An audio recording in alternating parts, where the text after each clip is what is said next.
Hello and welcome to the Foxcatcher preview for racing this week. My name's Julian Ballance, joined as always up in Sydney by Nick Ashman. Blues. Yeah, they had a good win last night. Couldn't cover the 13 plus, but they still got the job done, I see. And you've been on the streets. You've been on the streets because you started a fire. I wish I had. As Billy Joel once said, we didn't start the fire. It was always burning. But yeah, we had a fire drill here at 10 to 10 in the morning, and it was right. And our record time, of course, is 10 a.m. So sensational timing there by the Watso crew.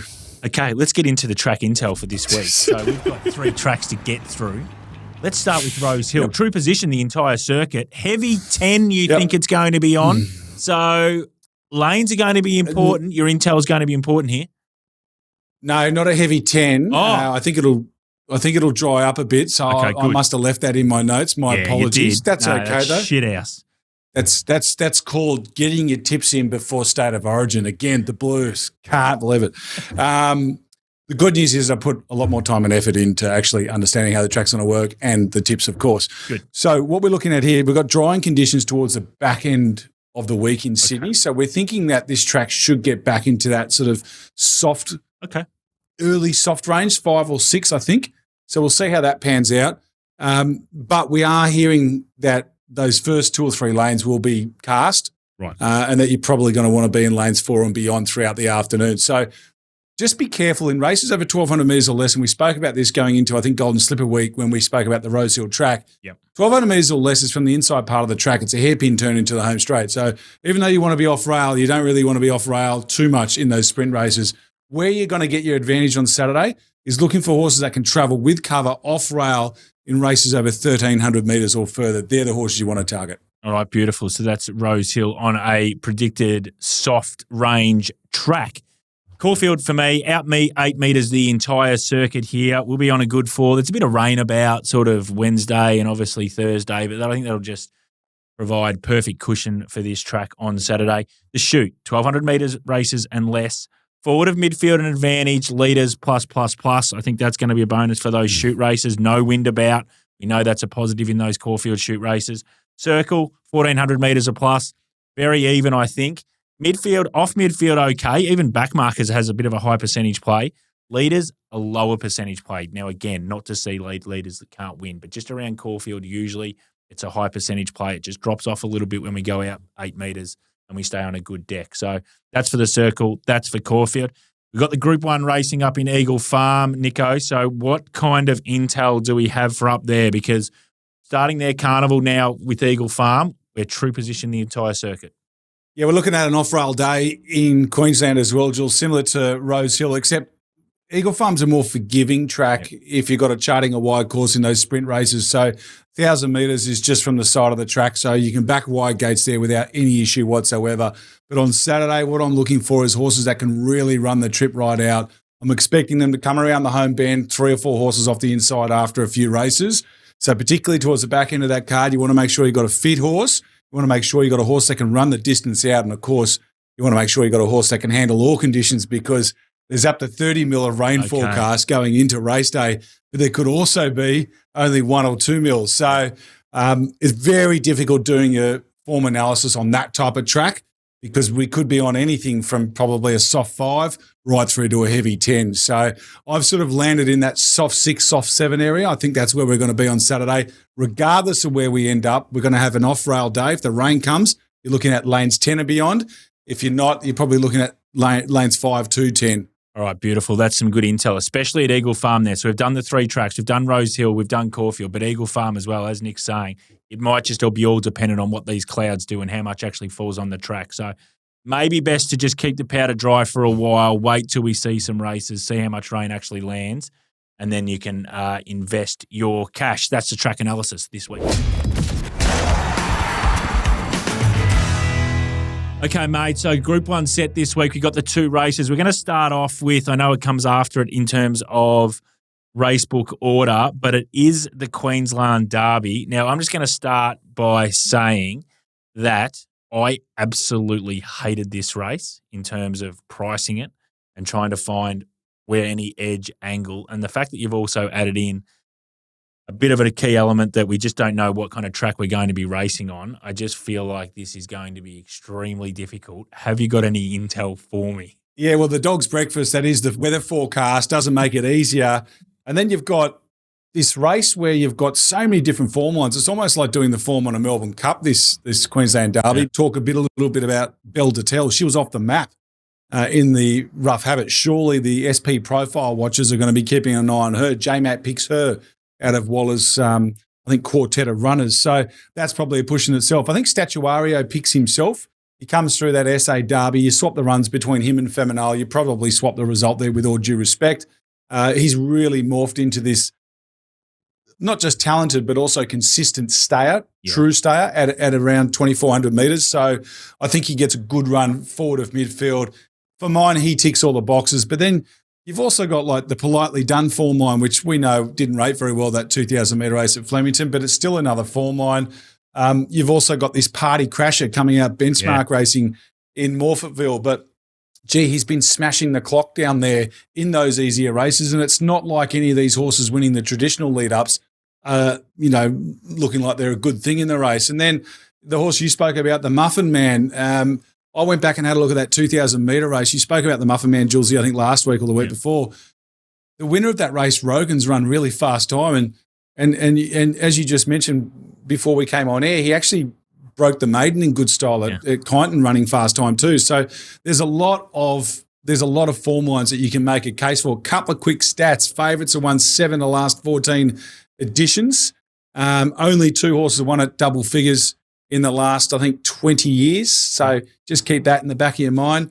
In terms of where you want to be in the run, 8 of the last 10 winners have been between 4th and 8th at the 800 metre mark. So that gives you a bit of an idea of probably where you want to be in the run. And the last Queensland train winner, if you are a maroon, bad luck, but if you are, Eagle Way back in 2016. Before that, you had to go back another 10 years to Ice Chariot in 2006.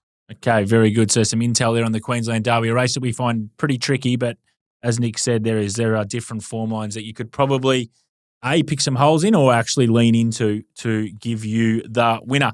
Second of the 2 Group 1s is the Kingsford-Smith Cup. This one I found, a little bit more known to me, and I was a lot more happier pricing this race up, Nico. It's an interesting one because I think track's going to be really dependent of which way sort of the market shifts with a couple of horses in particular. Jolly Star, I think, picks itself, especially with James McDonald going on. We know the best numbers are usually with him in the saddle on this horse.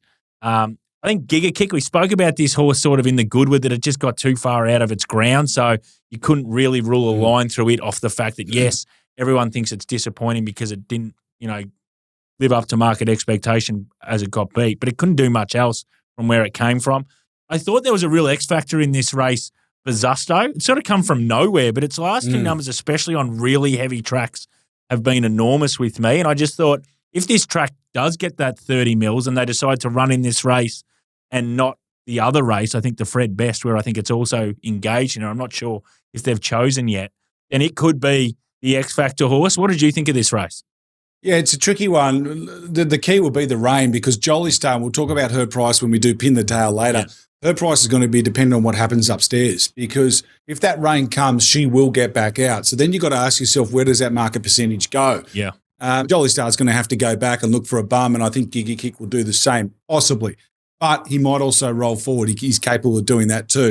There's good, genuine tempo in the race. There's, Zarastro will go forward. Rise at Dawn, I think, from an inside gate, he's a really interesting runner. Yeah. And he'll go forward as well. And Golden Mile will come from outside and come across. But there is the possibility, Julesy, that they might just pull up a little bit in the middle stages. They might go quick just to get across.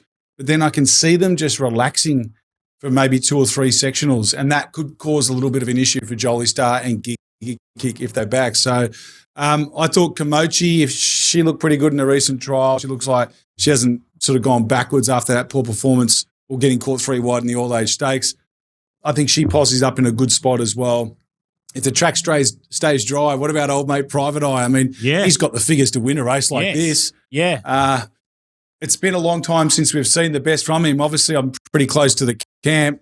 with thoroughbreds, they've got no idea. They've given up trying to work him out. They just keep putting him in races because he sort of keeps racing well every prep, but they don't have a handle on him. They thought he was a wet track duffer, but then he came out and ran third in an all-age stakes on a bottomless track in 2024. This time 12 months ago, Jules, he was getting beaten a length by Bella Nipotina. Who else was there? I Wish I Win, an Espiona and a Dooman 10,000. And, in the spring, he's beaten a length and a half by Bella Nipotina in an Everest. I mean, that's really good form for a race like this, but you just don't know if you're going to get the real private eye. So, and then to top all that off, you got Paline, who ran out of his skin in the Dooman 10,000 on a heavy track. He's better on a soft or even a good track than heavy. That's what his figures suggest. And Chris Muntz is absolutely, Chris and Corey Muntz are absolutely flying at present. I mean, they've got to be the form stable up there.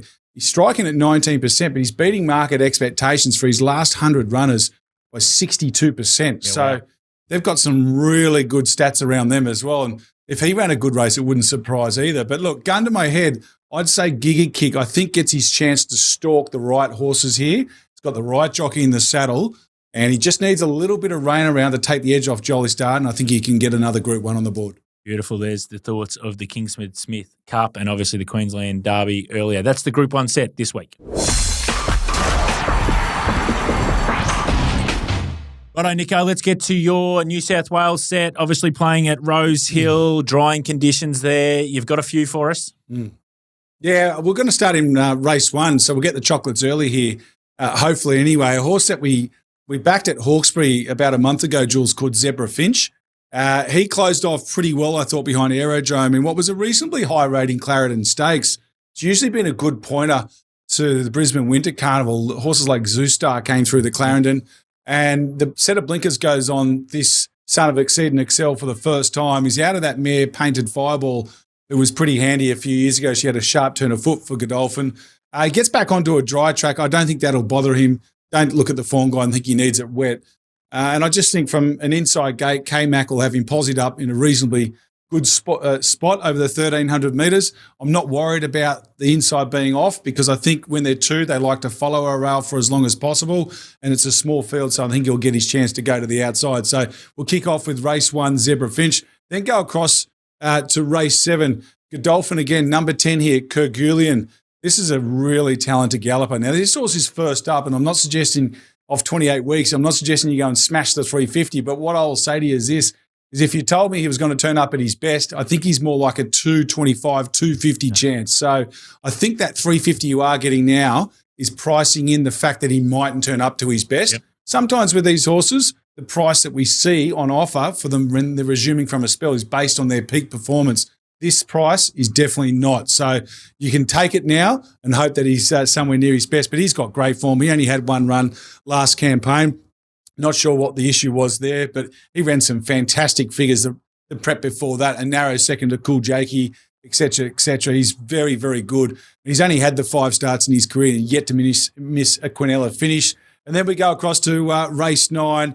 And this is a horse that you know probably better than me. It's called Freight Train. It's up from Melbourne, but he ran in that Wonder Kid benchmark 78 last time out, which I thought rated okay, particularly for this type of race. He comes up here with a good SP profile. He stays at benchmark 78 level. The price camp, when they travel him up to Sydney, usually go pretty well. And I just think, probably the only thing that might be a question mark is if they get some rain for some freak way up here in Sydney. It's not forecast to, but I just don't trust it anymore. Yeah. But otherwise, I think he's a great bet at around that $8 or $9 mark. He, for mine, should be about $5. So he goes in the best slip as well. My Victorian set, we're going to, look, this is a really tricky day. There's some horses pointing into the market that I'd usually really lean into, but I just want to see them. They're off a bit of a break. I just want to see where they're at. I sort of talk of Big Swinger and Niance, which we'll get to in terms of the snaps or don't snap soon. But the two horses that I'm happy to have backed early doors, race 2, number 11. Now, we've spoken about this horse a little bit, Happy Link, but it just keeps getting scratched because obviously it's getting wet tracks. We're going to get a dry track at Caulfield, so I expect it to run on Saturday. It's around $19, $20. I think we can back it each way. It's just a horse that last prep, that Geelong and the Sandown numbers were enormous. We know we spoke about it last start. When it went to Moonee Valley, it was heavily supported, but that track was an absolute tip. It just didn't work out for it. It tailed off. No issue whatsoever in terms of trusting it again. Third up here, yes, I said it's missed some time, but it has been entered. They just decided to scratch it every time. So back to the dry, happy link each way. And then race 7, number 6, horse called Dublin Journal. I'm happy to play each way here. So fourth up now, absolutely at peak fitness. 2 starts ago, this track got beaten by Immediacy, which is going up to Brisbane to chase some much better races. That race rated well. Last start it went to Caston. Didn't think it had much luck there, but I thought it rated really well as well. Fourth up last prep, it won 1,800-metre Sandown race. I just think the numbers that this horse has got has it clearly as a single-figure priced horse. You could almost mark it, right up at the pointy end of the race. So that price, you're getting $12, $13 each way, Dublin Journal from that gate. Senior jockey on, I want to be with it. So they're the 2 horses I'm playing for Victoria. Happy link, Dublin Journal. Snaps or don't snaps here, Nico, very quickly. I've just got these. Race 2, there's a horse first up off 207 days, goes to a new camp, goes to Graham Begg's camp. It's first up off 1,200 metres. It's called Splashback. Now, it's got plenty of ability. It goes really well first up. But I think we talk about this James McDonald tax building to price, and obviously he still beats market expectation. There's one down in Victoria, and it's the Graham Begg tax. There's no better trainer really at the moment down in Victoria, and he's exceeding market expectation, so I can understand it. But I think the price has been really built into that for this horse here. I just don't have the massive numbers for it right now. $4.20, I think at some stage the market's got to take a set against it. I think you'll get a better price about Splashback in race 2. And in race 8, again, Graham Begg horse. Love this horse. I would have backed her in an Oakley plate if she was still up and about for it last prep, but they decided to just ease off her a little bit. Her name is Niance. She's off a little bit, about 150, 160 days, I think. Again, 260, 270. Look, if she was second up, third up here, she's going to start in the red. She's a proper racehorse, no doubting that. I just think first up, there's a bit of speed in this race. Horses like Fickle, your girlfriend, Cleo Cat, which won again last start for you. I just think there's enough speed in this race that it just might take the guts out of her a little bit early. I know she's had 2 trials and she's probably really wound up for this, and 1,100's okay. But I just thought maybe there might be a chink in the market might want to take her on. So I think, look, I'd be happy to back her if she went to 310, 320 because I think she's a ripping horse. But I want to get her to that price for me to do that. They're the 2, snaps or don't snap. Pin the tail, Nico. This was a really fascinating one, pin the tail. So I think the PointsBet traders have done you a favour here, my friend, because Pride of Jenni was the horse last week. Now, you suggested $5 and I suggested $4.50. Across the board of all other bookmakers, Pride of Jenni SP's $4.60. Now, she SP's Betfair $5.50. PointsBet traders said, we don't want to be part of her either, and they've got her SPing at $5.50 as well. So we go off the PointsBet SP. Things. We go off the PointsBet SP. So you are the man. $5.50. You bring it back to 7 all. This week we're going with Jolly Star, obviously, in the Kingsford-Smith Cup. We've spoken her a little bit previously. I just think with James McDonald in the saddle, I like the setup for her. Probably the key factor here, and you're going to touch on this a little bit better than me, is that if this track does become rain affected, I think she is going to get spat out to some degree. But I wouldn't be surprised if she did start with a 2 in front of her. I've marked her $3. You're a little bit bigger. I'm $3.50. Just on Pride of Jenni, she ran like about a $37 chance as well, so it's all irrelevant. But I'm $3.50. I think for 2 reasons. One primarily is the weather. Look, I'm just looking at it now. There's not much rain on Thursday, but it's expected to come maybe tonight. 0 to 6 on Friday, 1 to 15 on Saturday. I'm just sort of saying, right, let's just say they get a quarter of that and they get 5 or 6 mil. It should take the edge off the track. That's on race day I'm talking. Yeah. It should just take the edge off and make it a sort of on the worst side of a 5, maybe a 6. I think that's enough for them to keep Jolly Star with a 3 in front of her name. And then there's also just that small, when I say map issue, it's going to be an off-rail day up there. But which bum is she finding in the run? And more importantly, who's going to be on her bum? Could it be Giga Kick? That does, like if you mark Zara, you just come out underneath J-Mac and go, where are you going? Yeah. And J-Mac, obviously doesn't need anyone to tell him how to ride, but he's probably then got to either come right the way back and go behind Giga Kick, or he's got to somehow find a posse in front of Giga Kick and then be tagged the whole race. So I'm going to stay with 350. I think there's a couple of chinks in her armour. Beautiful. Let's pin the tail this week. All right, favourite part of the show, it's Daisy's declaration, who's now sort of morphed himself into the White House, I think, and he's now in the war room. So, Daisy, AFL airborne, which we just expect. You were airborne early with your horse racing. You're just starting to come back to the rest of us, just falling off the cliff a little bit. What are we doing? Yes, thank you, Jules. Correct. Seeing him like beach balls when it comes to footy, but unfortunately, you are right, seeing him like slow wombats when it comes to the ponies. We'll look back first. We have to go back to Doomben. Just glamorous was the declaration. Unfortunately, not good enough. Let him up as I thought, as so often is the case with the Waterhouse Botyard.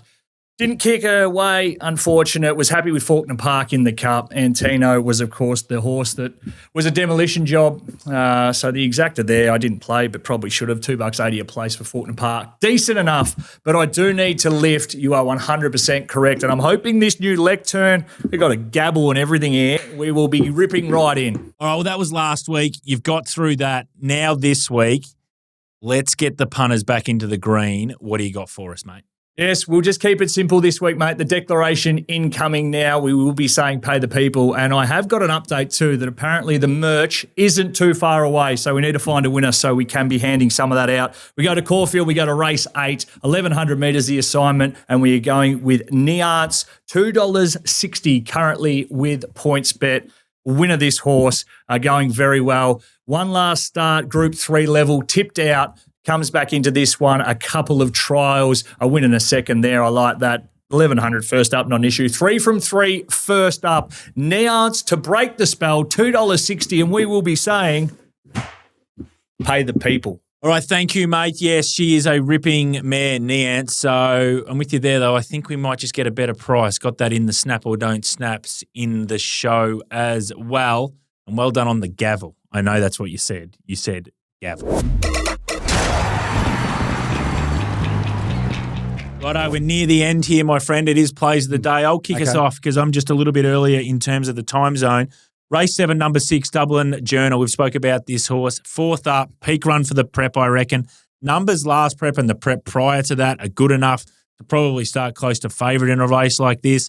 4th up last prep, wins an 1,800-metre Sandown race.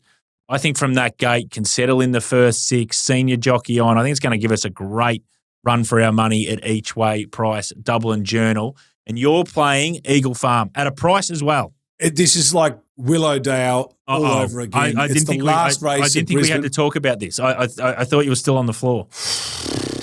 I am, but I'm punting from the floor. There's no other way to do it, is there? If you're on the floor, you're already down there. You might as well get on the punt. Race 9, number 15 for the Dakota Fanning fans, Zasu. This horse comes out, has had about about 6 weeks between runs, ran in the Sapphire Stakes, which was on day 2 of the championships here in Sydney at Randwick. The favourite for the race was Commemorative when she was off the map. She was running good figures. She was 3 wide, no cover, Commemorative, and it was a slowly run race, and that's why she was able to sit wide. Infancy gets Commemorative on the line. If you go and watch a replay, and I implore everyone to go and watch a replay, Zasu for Philip Stokes was back at the tail of the field in a slowly run race where they ran about 5 lengths below standard through the first 600 metres. And if you watch, she actually runs the fastest. If you had a look at the figures, she runs the fastest last 200 metres of the race. Better than Commemorative, better than Infancy who won the race. She was coming real hard there. She was only beaten a length and a half. I think what works in her favour is this race has got more pace in it. Yep. So they're just going to fold up a little bit more in front. I think the fact that they're going to get off the rail is going to suit this mare because she likes the thunder down the outside. And I think it's also going to make this 1,200 metre race probably, if there's a little bit of rain around, a bit of stickiness, probably makes it seem like a 1,250, 1,300 metre race. And that works in her favour. She's got figures last prep in races up to a mile. She won a benchmark 70 at Geelong and ran a good number there, beating Elphinstone. The race after that, she runs into Fancify, which is a really high rating Group 3 1400 metre race. She wasn't that far off them. She was only 4 lengths off them. That was during Cup week when Conasana was third. She's a handy mare as well. So I think she's got the ability to match it with these girls. I love the fact that she's had 7 weeks off and stays fresh at the 1200 metres. Wouldn't surprise me to see her win this, Jules, and then actually go on and tackle even better races than this. She might be chancing a Tats Tiara at the back end of this preparation. All right, very good. So there's the plays of the day, both at each way prices. We're done and dusted, my friend. So there's a bit in this in terms of Rosehill and obviously in particular Eagle Farm. I'll talk to you Monday in review. We'll go through it all. There'll be plenty of stuff in that. You enjoy your weekend. You too, brother. What are you really gambling with? For free and confidential support, call the number on the screen or visit the website.